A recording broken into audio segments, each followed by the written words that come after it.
Good morning.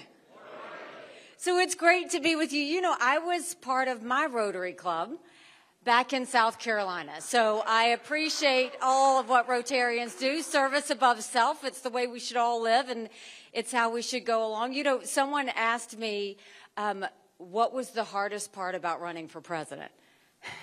And my answer was, it's cold. It is really cold, and I don't know how you do it. I really don't. And then I have people saying, oh, but this is mild. No, it's not. It was 70 degrees in South Carolina for Christmas. So, I mean, my skin is getting thicker, but I will tell you, hats off to you guys because I can't put enough layers on. It's cold. But thank you for having me. I appreciate it. And it's been a great time. We've had a great time in Iowa. We've done over 150 town halls, shaking every hand, answering every question. I'm the last person to leave because it really matters. And I know they say that with every election, but this one really feels like it. I mean, you look at the status of where we are in the country, and it's tough to watch. It's bad out there, and you don't have to turn on the news to see how bad it is. We're $34 trillion in debt. We're having to borrow money just to make our interest payments. China owns some of that debt. And I would love to tell you that Biden did that to us. But I've always spoken in hard truths, and I'm going to do that with you this morning. Our Republicans did that to us too. You go back and look at that $2.2 trillion COVID stimulus bill that they passed with no accountability.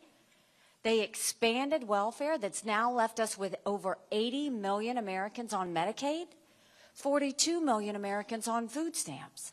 That's a third of our country. And did Republicans try and make it right? No, they doubled down and opened up earmarks and pet projects for the first time in 10 years, pushing through 7,000 of them last December. Want to know how they spent your money? $30 million on an honors college in Vermont, $10 million on tearing down a hotel in Alaska, $7.5 million on a courthouse in Colorado, and the list goes on. In the 2024 appropriations budget, Republicans spent $7.4 billion in pet projects and earmarks. Democrats spent $2.8 billion.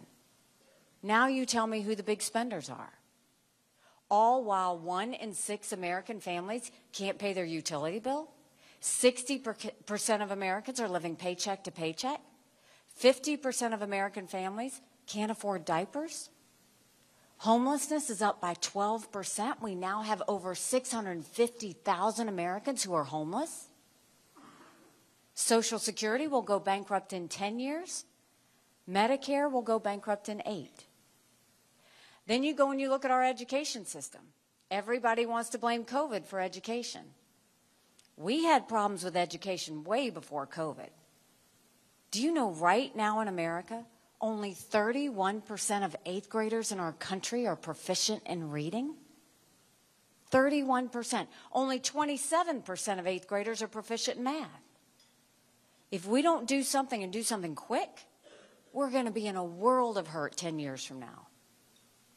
And then you look at what's happening at the border, and I really have lost all words on what to say with that. It is a complete dereliction of duty, what they're allowing to have happen.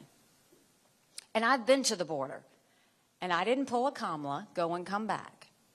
I went 400 miles down that border. You're not ready for what I saw. Mounds of clothes, mounds of shoes, paraphernalia, rape areas that the women and girls had to walk through. When you get up in the morning, you get your coffee and you watch the news. When these ranchers get up in the morning, they get their coffee and they go see if anybody died crossing the fence. They pick up whatever little kids were left behind and they turn them over to Border Patrol. I met with multiple sheriffs. They said before 7 a.m. they round up whatever illegal immigrants they can find. They turn them over to Border Patrol. Border Patrol documents them and releases them until their court date years from now. And when I asked Border Patrol about their job, they said, you want to know what we do? We're glorified babysitters. They don't let us do our job. 8 million illegal immigrants have come to that border.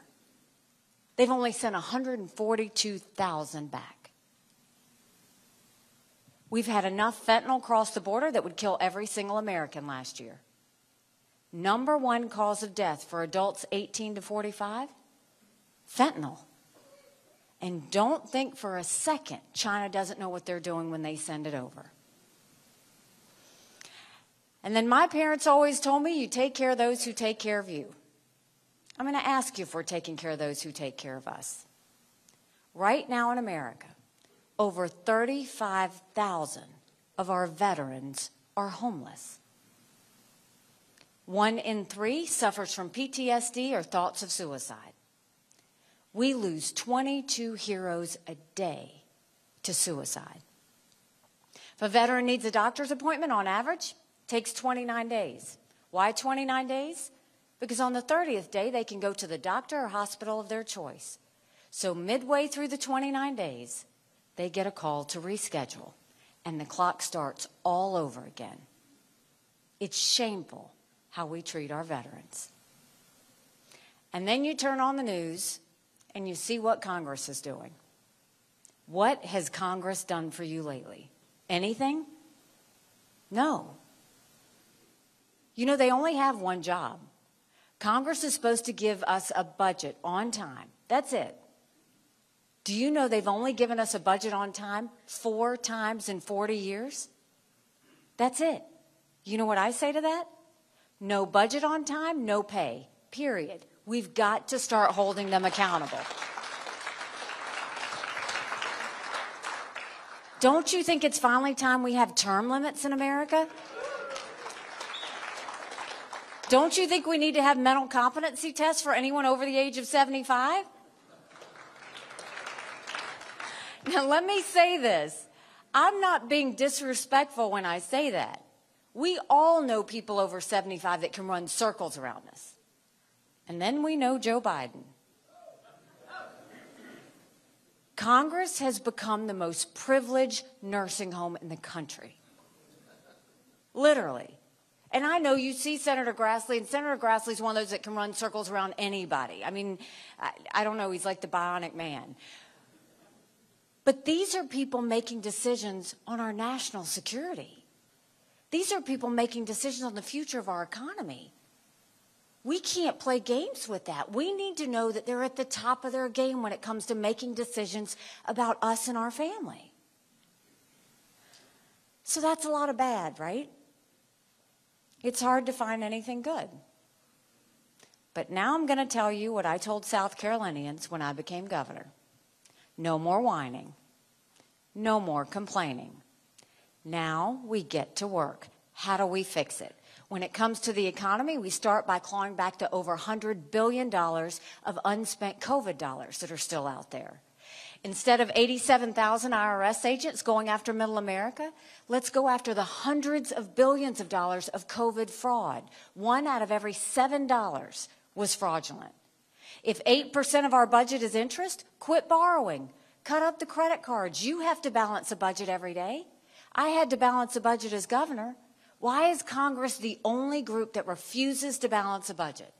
We'll stop the spending, we'll stop the borrowing, we'll eliminate the earmarks, and I will veto any spending bill that doesn't take us back to pre-COVID levels. That will save us trillions.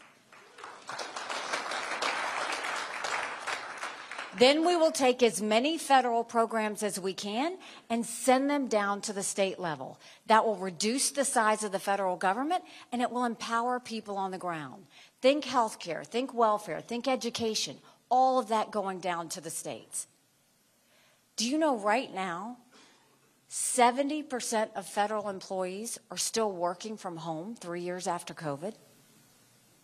Do you know over 75% of our agencies are still sitting empty? We're paying for that.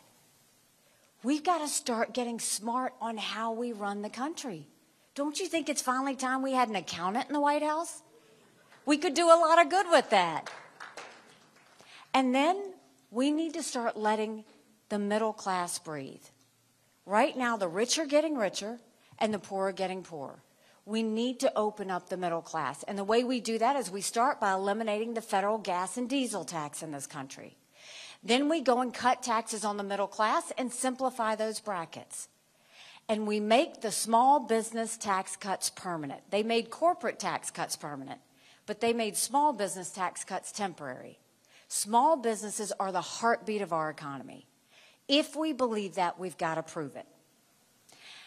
And then when it comes to education, we knew in South Carolina if a child couldn't read by 3rd grade, they were 4 times less likely to graduate high school. So we started holding those kids back instead of pushing them forward. We brought in their parents. We did reading remediation programs, and we set them up for success. We have got to start doing that all over our country. We have to get our kids reading again. And no parent should ever wonder what's being said or taught to their child in the classroom. We need complete transparency in the classroom. Every single curriculum and syllabus needs to be online for all of you to see, so you know exactly what's being taught to your kids. And as parents, we have one job, and that's to make sure we do right by our kids. That's why every parent needs to be able to decide where their child goes to school or what their mode of education is. Every child deserves a good education, regardless of where they're born and raised.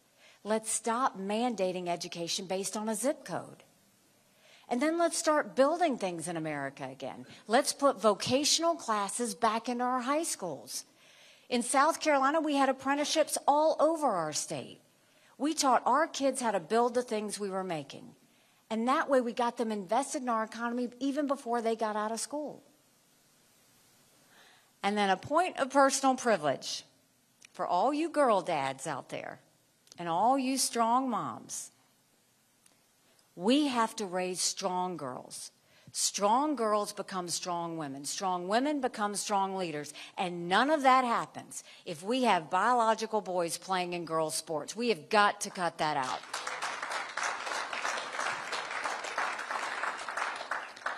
And when it comes to the border, when I was governor of South Carolina, I passed one of the toughest illegal immigration laws in the country. We'll take what I did in South Carolina and we'll go national with it. We'll do a national E-Verify program and require all businesses prove that the people they hire are in this country legally. We will defund sanctuary cities once and for all. No more safe havens for illegal immigrants. And we will make sure we put 25,000 Border Patrol and ICE agents on the ground and let them do their job. Let's go back to the Remain in Mexico policy so that no one even steps foot on U.S. soil. And instead of catch and release, we'll go to catch and deport. That's how we'll stop what's happening on the border. And when it comes to our veterans, we've all seen images when our men and women deploy and the tears that are shed. And then we see the images, God willing, when they come back home to us safely and the prayers that are answered. I'm the wife of a combat veteran. He deployed to Afghanistan. The day he came back home to us was a lot of prayers answered. But that was the easy part. When we got home, life got hard. Michael couldn't hear loud noises. He couldn't be in crowds. Life had passed him by for the year that he was gone, and the transition was tough. We can't just love our men and women when they're gone. We got to love them when they come back home, too.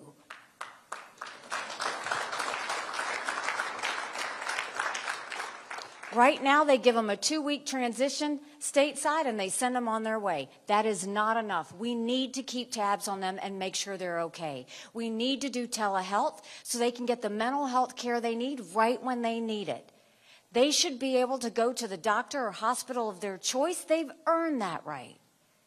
And I think the best way we deal with veterans' health care, I think every member of Congress should have to get their health care from the VA, and you watch how fast that gets fixed. It'll be the best health care you've ever seen, guaranteed. And there were 2 things when I was at the United Nations that Russia, China, and Iran never wanted us to have. They never wanted us to have a strong military, and they never wanted us to be energy independent. We won't be energy independent. We'll be energy dominant. We will get the EPA out of the way. Right now, they care more about sagebrush lizards than they do about whether we can afford our utility bill. We'll speed up permitting. We'll get the Keystone Pipeline, get our pipelines moving again. We will make sure we export as much liquefied natural gas as we can. We will open up the biofuels, biodiesel, all of those to make sure we're doing an all-of-the-above energy approach. We'll support the renewable fuel standard. And instead of just doing enough to survive with energy, we'll make our energy industry an economic powerhouse. That feeds back into our economy. Let's export it overseas. Let's really make it bigger. So those are the domestic side. That's the solutions we have to get our country back on track. Now let's talk about national security. The world is on fire, literally. You've got a war in Europe. You've got a war in the Middle East. North Korea just tested an intercontinental ballistic missile capable of hitting the U.S. China's on the march. But make no mistake, none of that would have happened had we not had that debacle in Afghanistan. The idea that my husband and his military brothers and sisters who served there had to watch us leave Bagram Air Force Base in the middle of the night without telling our allies who stood shoulder to shoulder with us for decades because we asked them to be there. Think about what that told our friends. More importantly, think about what that said to our enemies. And now you listen to Congress, and Congress is asking you, do we support Ukraine or do we support Israel? Do we support Israel or do we secure the border? Don't let them lie to you like that. They know they're wrong. That's an absolute false premise. Let's take it one at a time. Let's start with Ukraine. You should know, at the United Nations, Ukraine was a very good friend to us. They voted with us on almost everything. They supported every initiative, whether I asked for their help or not. Here you have this pro-American, freedom-loving country that was invaded by a thug. 500,000 people have died and been wounded because of Putin. Now, I will be the first one to tell you, I don't think we should send cash to any country, friend or foe, because you can't follow it. You can't hold it accountable and see how it's truly spent. I don't think we put troops on the ground in Ukraine, and they don't want them. They want to win this on their own. But I think we should give them the equipment and ammunition to win. Now, for any of you that say, why should we care about Ukraine? That's a legitimate question for you to ask. The problem is no one has given you that answer. I'm going to give you that answer. I saw at the United Nations every day. Terrorists, thugs, and dictators always tell us what they're going to do. They're amazingly transparent. Hamas said they were going to go into Israel. China said they were going to take Hong Kong. Both of those happened. Russia said they were going to invade Ukraine. We watched it. China said Taiwan is next. We better believe them.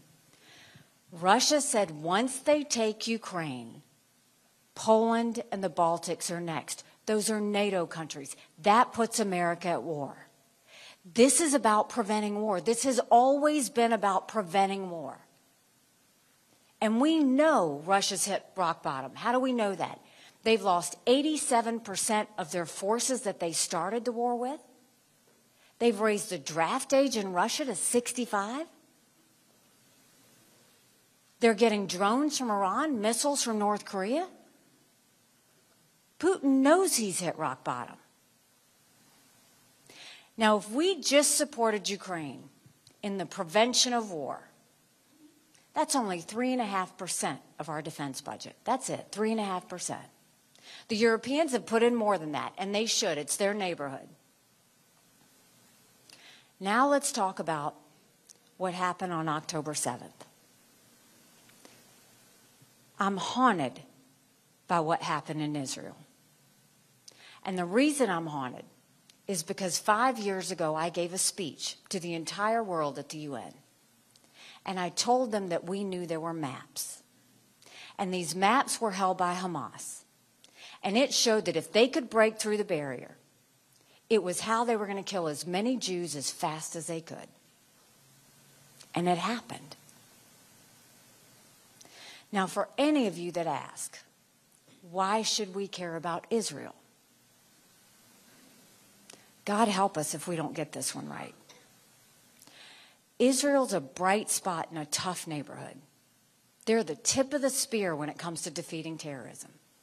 It has never been that Israel needs America. It has always been that America needs Israel. And on that day, October 7th, when they beheaded those people and burned those babies alive and took those girls from the concert and raped them and dragged their naked bodies through the streets of Gaza, what did they say? Death to Israel, death to America. That's why we care. My opponents say this is Israel's issue. This should be personal for us. 33 Americans were butchered on that day. We have American hostages now as we speak. Now, remember when I told you Putin had hit rock bottom? That horrific day of October 7th is Putin's birthday. Who's the happiest person in the world right now? Putin. Why? Because the U.S. and the West turned all our focus and our resources from Ukraine to Israel. Putin didn't call Netanyahu and Israel right away. He waited 10 days to do it. You know who he did call? Hamas, and invited them to Russia, and they held hands and named themselves friends. If we support Ukraine and we support Israel, that's only 5% of our defense budget. Now, securing our border should be priority number one. Right now, America's acting like it's September 10th. We better remember what September 12th felt like, because it only takes one person to cause another 9/11 moment. So securing our southern and northern border should be an absolute must, no more excuses. So if we support Ukraine and we support Israel and we secure our border, that's less than 20% of Biden's green subsidies. So don't let them tell you that you have to choose. They have to make it a priority of our national security, of preventing war, of protecting Americans. That's their job, not to sit there and make us think we have to choose. Now, prior to the Olympics and prior to the invasion of Ukraine, Russia and China held hands and named themselves unlimited partners in front of the eyes of the world so that everybody could see it. So now let's talk about America's number one national security threat. China has been planning war with us for years, and that's not an exaggeration. They're already here. They've already infiltrated our country. They bought 400,000 acres of U.S. soil, most recently near Grand Forks Air Force Base, where our most sensitive drone technology is. They've put millions of dollars into our universities, stealing our research, spreading Chinese propaganda. They've purchased the largest pork producer in our country, right here in Iowa. Everybody saw when that Chinese spy balloon went overhead and was upset about it, right? Rightfully so. China said it was a weather balloon. What we know now is it connected with a U.S. internet company and got all of that surveillance and sent it to China. It didn't go and sit over South Carolina because we have beautiful beaches, which we do. It's because we are a huge military state. So if you got upset over the spy balloon, what about the fact that 90% of our law enforcement drones in our country are Chinese? Think about all the mini surveillance happening. They've put Chinese police stations throughout our country. They've got a Chinese spy base now off our shores in Cuba. They've killed more Americans with fentanyl than the Iraq, Afghanistan, and Vietnam wars combined. 75,000 Americans last year alone. And they are building up their military at a scary pace. They now have 500 nuclear warheads. That's 100 more than they had last year. They've built up to where they now have the largest naval fleet in the world. They have 370 ships. They'll have 400 ships in 2 years. We won't even have 350 ships in 2 decades. They're doing artificial intelligence. They're doing space. They're doing cyber. They've developed hypersonic missiles. We've barely gotten started. And now China's the lead developer on neurostrike weapons. Weapons engineered to change the brain activity of military commanders and segments of the population. That's who we're dealing with. So don't let Biden and Yellen tell you that China's a competitor. I dealt with China every single day at the United Nations. They never saw us as a competitor. They always saw us as an enemy. We have to look at them the way they look at us. So how do we deal with China? We start by stopping the sale of any more U.S. land to China, and we take back the land they've already purchased. We go to our universities and we say, you either take foreign money or you take American money, but the days of taking both are over, and we get that foreign intrusion out of our schools. There's technology that China wants because it builds up their military, and it hurts America. Yet the Biden administration approved 70% of it last year. The Trump administration approved more than that. We blacklist every bit of that technology. We close every one of the Chinese police stations. And we tell China we're going to end all normal trade relations with you until you stop murdering Americans with fentanyl. You watch how fast they move because they need our economy. And then we build up our military. Strong militaries don't start wars. Strong militaries prevent wars. And that doesn't mean you throw a bunch of money at the Department of Defense. It actually means you clean it up. Pull down the bureaucracy, pull down the red tape, get rid of these programs in the military that have nothing to do with a strong military force. I mean, for goodness sakes, they have got to stop these gender pronoun classes. It's demoralizing our military. And we need to modernize. We have too many generals looking at the wars of the past, land, air, and sea. We need to be focused on cyber, on artificial intelligence, on space, on hypersonic missiles, on submarines. Those are the threats of the future. That's what will put our enemies on their heels. So to tie it all up, there's a reason the Taiwanese want the U.S. and the West to support the Ukrainians. Because they know if Ukraine wins, China won't invade Taiwan. There's a reason the Ukrainians want the U.S. and the West to support Israel. Because the Ukrainians know if Iran wins, Russia wins. China, Russia, and Iran are bound together in an unholy alliance. They're bound together in their hatred of freedom, of democracy, and above all things, America. We can take them on, but you don't do it by putting your head in the sand. You do it by letting them know what we expect of them. That's how we will get that under control. So we know how to deal with national security. We know how to deal with domestic policy. But the first thing we have to deal with is we have to end this national self-loathing that has taken over our country. The idea that people say America's bad or rotten or racist. I was elected the first female minority governor in history. America's not racist, we're blessed. Our kids need to know to love America. They need to be saying the Pledge of Allegiance when they start school every day. You know, 6 months ago, I dropped my husband Michael off at 4 a.m. for another year-long deployment. And I watched him and 230 soldiers pick up their 2 duffel bags of belongings to go to a country they'd never been, all in the name of protecting America.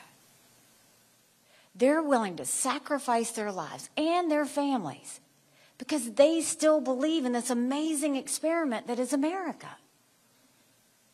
So if they're willing to sacrifice for us there, shouldn't we be willing to fight for America here?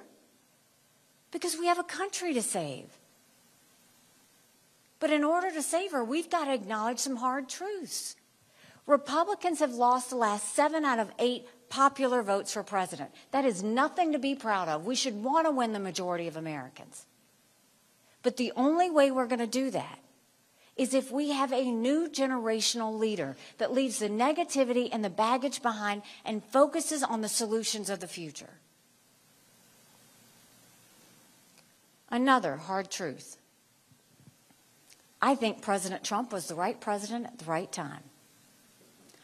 I agree with a lot of his policies. But rightly or wrongly, chaos follows him. You know I'm right. Chaos follows him. And we can't have a country in disarray and a world on fire and go through 4 more years of chaos. We won't survive it. You don't defeat Democrat chaos with Republican chaos. And we can't go through another nail-biter of an election and risk getting a President Kamala Harris. That should send a chill up every person's spine. And you look at these head-to-head polls against Biden. DeSantis doesn't beat Biden. Trump is right head-to-head. On a good day, he's up by 2. Wall Street Journal had him up by 4. That's margin of error. We're going to have a nail-biter of an election. I'm in every one of those same polls.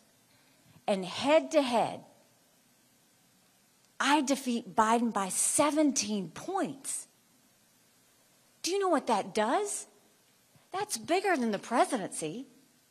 That's governorships. That's the House. That's the Senate. That's all the way down to school board. You go into D.C. with a mandate, a double-digit win like that, that's a mandate to get our out-of-control spending fixed and to fix inflation. That's a mandate to get our kids reading again and go back to the basics on education. That is a mandate to secure our borders, no more excuses. That's a mandate for law and order in our country, and that's a mandate for a strong America we can be proud of. Don't you want that? Because we could have it. But in order to have it, it's going to take a lot of courage. Courage for me to run, and courage for every one of you to know. Don't complain about what happens in a general election if you don't play in this caucus.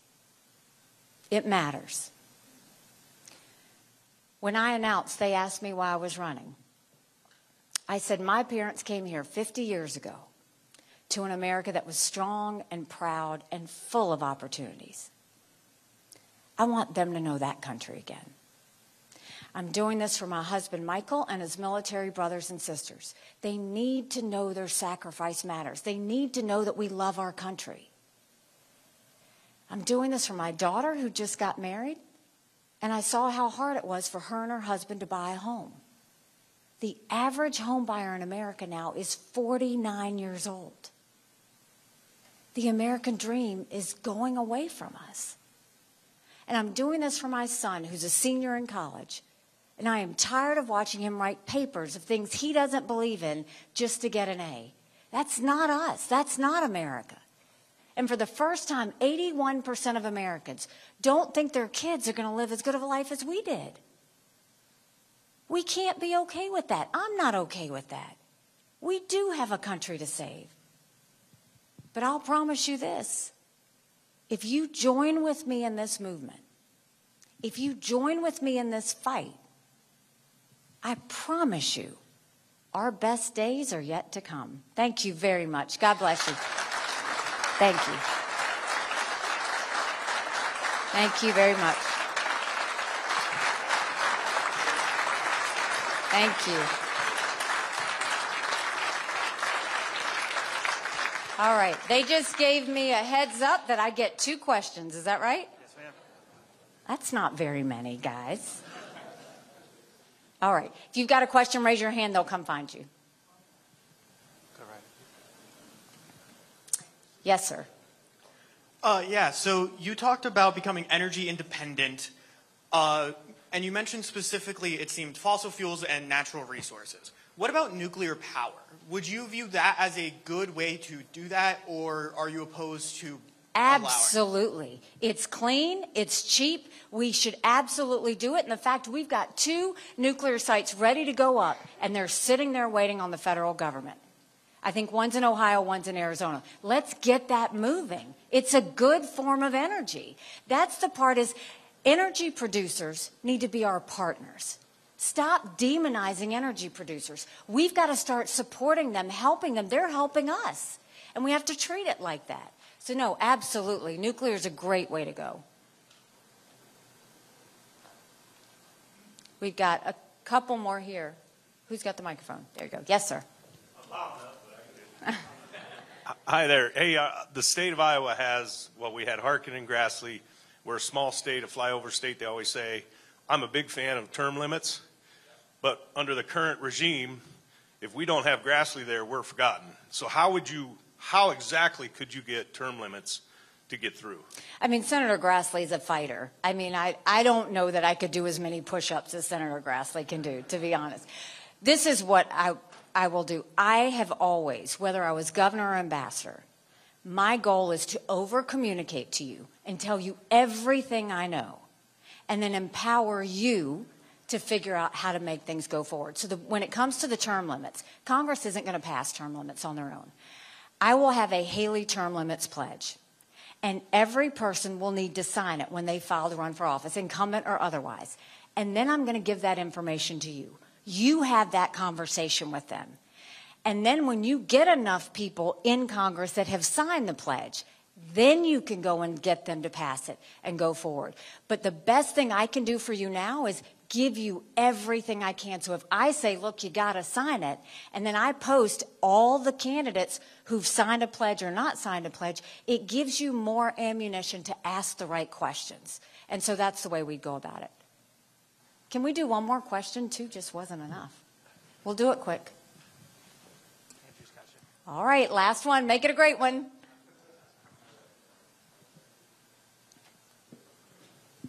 Thanks for being here, Governor. What would you say to registered Democrats or independents in Iowa that are considering switching parties to caucus on the Republican side? I get it. I mean, you look at the situation in our country, and whether you think Joe Biden is a nice man or not, you feel it everywhere. It's Democrat chaos.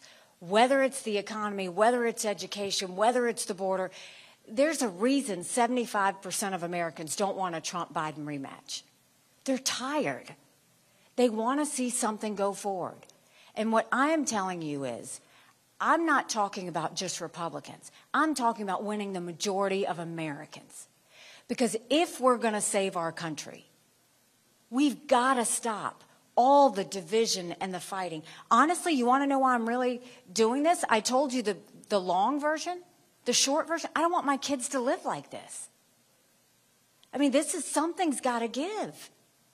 And right now, Americans feel like they work for government. They don't feel like government serves the people. That's wrong.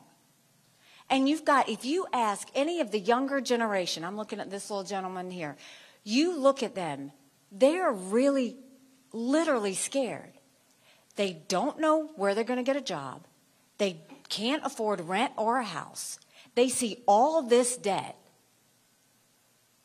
and they know it's a problem. We have to give future generations stability. You won't see me talk about 4 or 8 years. I'm going to talk about 20 and 30 years out. That's the accountant in me. We've got to think longer than a president. We've got to think about where do we want our country to go? How do we save her? But how do we make sure she's the strongest she could possibly be? So I'll tell you, if you want a strong America that you can be proud of, that's why we're getting so many independents. That's why conservative Democrats are coming on board with us, is they don't want to see the division and the hatred. They just want to see some sanity back again. And that's what I'll give you. And right now, look, I'll say this. I've seen the commercials you see.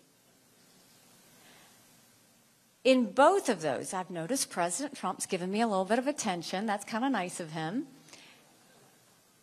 Every one of those commercials is a lie. Ron DeSantis knows it. That's why every fact checker from CNN to Newsmax has called him out on it. That's why he keeps flipping different commercials, because we keep calling him out on it. Donald Trump has been throwing temper tantrums about me because he sees what we see, and we're surging. And then they want to go and put something up about me raising taxes. I never once raised taxes, nor would I. Government takes enough of your money. I killed taxes. I cut taxes on small businesses, cut taxes on veterans. We looked for every opportunity to do that. And there was one time the corporate chambers of commerce and trucking association wanted me to raise the gas tax for infrastructure. And I killed it multiple times, and finally I said, okay, fine, you want to raise the gas tax. If you raise the gas tax, you have to cut the income tax by 5 times that amount. They didn't want to do it. But they cut these little snippets and they put it out there in a commercial. It's okay. I wouldn't have all of them going against us if we weren't doing something right. But that's exactly what people are tired of. That's exactly what they want to get rid of. You know, I ran against the longest serving legislator in a primary when I first ran for office. And people laughed at me. And I got to work and I earned their support and we won. When I ran for governor, I was actually the Tea Party candidate. I ran against a lieutenant governor, an attorney general, a very popular congressman, and a state senator. I was Nikki Who. I had 3% in the polls. I had the least amount of money. But I worked South Carolina like no one else, and we won. When I got to the United Nations, they said I didn't have enough experience. And I got to work and took the kick me sign off of our backs, and America was respected again at the UN. I have been underestimated in everything I've ever done.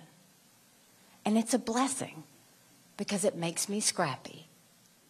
No one's going to outwork me in this race. No one's going to outsmart me in this race because we have a country to save. So if you like what I had to say today, go tell 10 people. Go tell them to go to NikkiHaley.com. Go tell them to get a yard sign. Go tell them to volunteer. Go tell them to come to one of our town halls. We'll be here a lot. If you don't like what I've had to say today, shh. Just don't say anything and don't tell anyone you were here. God bless you. Thank you very much. I appreciate it.